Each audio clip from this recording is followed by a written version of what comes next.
Rete Patto per un nuovo welfare della salute mentale del territorio padovano vuole rivolgersi a tutta la popolazione con una vulnerabilità nell'ambito della salute mentale. Sostiene ed accompagna percorsi personalizzati che possano accompagnare le persone nel proprio processo di autodeterminazione e nel raggiungimento del proprio progetto di vita. Noi puntiamo molto non solo sui bisogni, ma anche sui desideri delle persone, per costruire con loro un progetto di vita personalizzato, perché come tutti, anche le persone con problemi di salute mentale o di fragilità hanno dei desideri. La Rete Patto per lo sviluppo di un nuovo welfare per la salute mentale del territorio padovano sviluppa servizi per l'abitare per persone con problemi di salute mentale. Favorisce anche esperienze di co-housing in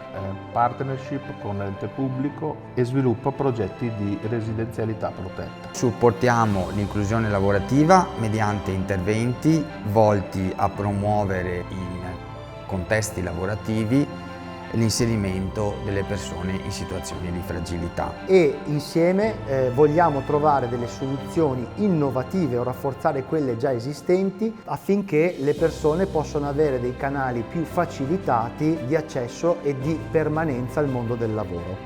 Vorremmo occuparci anche di inclusione sociale, quindi di favorire delle proposte dedicate ai giovani in situazioni di fragilità, di interventi educativi per le famiglie, interventi di accompagnamento all'inclusione specializzati, individualizzati a domicilio, azioni di promozione della cultura e l'inclusione delle persone fragili. Il nostro approccio mira a garantire alle persone delle opportunità durature,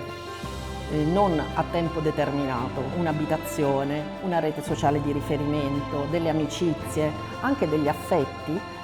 in un territorio che magari è quello anche di origine, di provenienza, in modo tale che possano ritornare nel contesto sociale da cui sono arrivati e che per svariati motivi hanno perso durante il loro percorso di vita a causa dei problemi di salute mentale, ad esempio. Il valore di essere rete è quella di creare un sentire comune, valorizzando l'unione di intenti tra enti del terzo settore, i servizi della pubblica amministrazione, l'associazionismo territoriale, per condividere quelle strategie, quegli sviluppi, quei pensieri sui servizi della salute mentale, laddove